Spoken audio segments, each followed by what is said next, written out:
Nah, adab dukhulil hammam di sini, adab sekarang ketika kita akan masuk ke dalam kamar mandi, ya.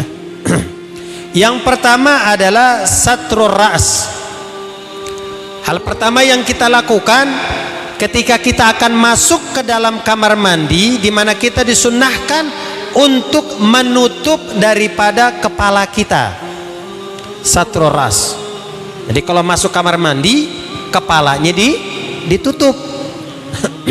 Ya, kalau ada kofiah, kita pakai kofiah. Ya, kofiah, kalau kita punya kofiah, kita pakai kofiah. Kalau ada anduk kecil, kita pakai anduk kecil tuh. Kita jadikan sebagai penutup kepalanya.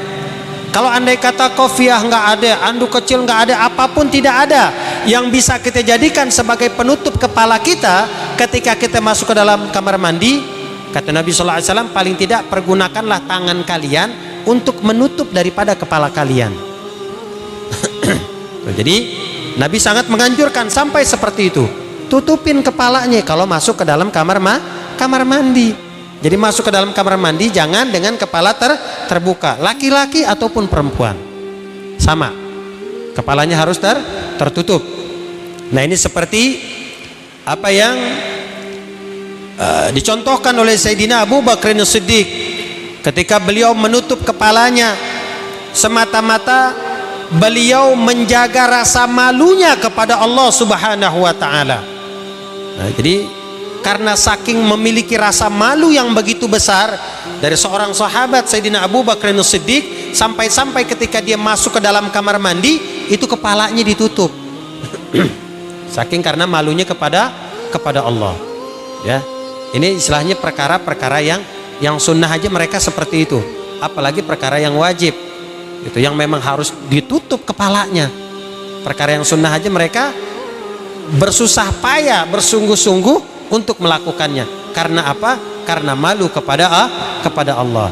Bahkan Sayyidina Abu Bakar As-Siddiq beliau sampai berkata, "Ya ayyuhan nas, wahai sekalian manusia, istahyu minallah, malulah kalian kepada Allah Subhanahu wa taala.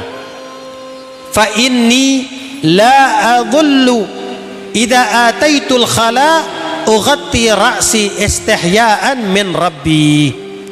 Kata Sayyidina Abu Bakar, maka sesungguhnya aku selalu diam di bawah atap jika masuk ke dalam kamar mandi dan menutup kepalaku karena rasa malu kepada Tuhanku. Jadi ditutup. Bahkan ada sebagian pendapat yang mengatakan, kenapa kok kita dianjurkan untuk menutup daripada kepala kita ketika kita masuk ke dalam kamar mandi? Karena tempat syaitan untuk menggoda seorang manusia, dan masuknya syaitan ke dalam tubuh seorang manusia untuk melancarkan daripada godaan-godaan itu melalui kepala. Jadi kepalanya mesti ketutup. Ya, terpulang nih dari sini masuk kamar mandi, siapin apa kayak gitu yang bisa kita pergunakan untuk menutup kepala kita ketika kita masuk ke dalam kamar mandi. Ya, udah tahu kan sekarang ilmunya, nah tinggal prakteknya. Kita praktekin.